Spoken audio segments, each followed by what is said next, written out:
घने जंगलों के बीच, जहां सिर्फ पेड़ों की सरसराहट और पक्षियों की आवाज सुनाई देती थी, वहां एक बंजारण लड़की रहती थी।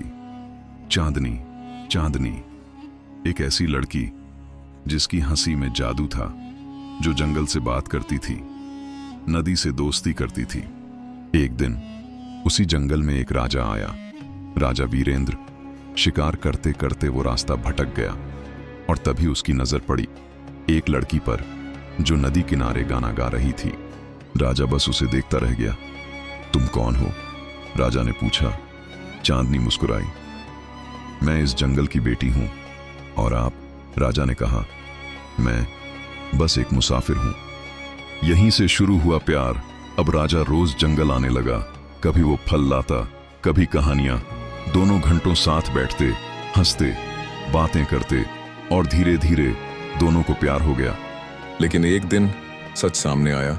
सैनिक जंगल में आए और चांदनी को पता चला वो मुसाफिर नहीं, एक राजा है। चांदनी की आंखों में आंसू आ गए। तुमने मुझसे झूठ बोला, राजा बोला। मैं डर गया था तुम्हें खोने से। प्यार ने फिर जीत हासिल की।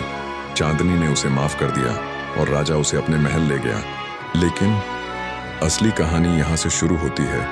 महल की चमक दमक धीरे धीरे चांदनी के लिए कैद बन गई। लोग उसे ताने मारते, जंगल वाली। राजा भी बदलने लगा। अब वो पहले जैसा नहीं रहा। एक रात चांदनी ने कहा, मुझे मेरा जंगल याद आता है, और तुम भी। राजा चुप रहा। फिर आया वो दिन। राज्य के दबाव में राजा को दूसरी शादी करनी पड़ी।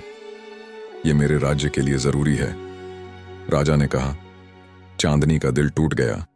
और फिर एक सुबह वो बिना बताए वापस अपने जंगल चली गई। साल बीत गए। राजा बूढ़ा हो गया, लेकिन दिल में एक खालीपन रह गया। एक दिन वो फिर उसी जंगल में आया और वहां चांदनी बैठी थी। मैं तुम्हें लेने आया हूं, राजा बोला। चांदनी मुस्कुराई। अब बहुत देर हो चुकी है। मैं अब इस जंगल की हूं और तुम अपने महल के। दोस्तों, प्यार कभी खत्म नहीं होता, बस लोग बदल जाते हैं। अगर आपको ये कहानी पसंद आई हो तो वीडियो को लाइक करें, शेयर करें और ऐसे ही दिल छू लेने वाली कहानियों के लिए चैनल को सब्सक्राइब करना मत भूलिए। धन्यवाद।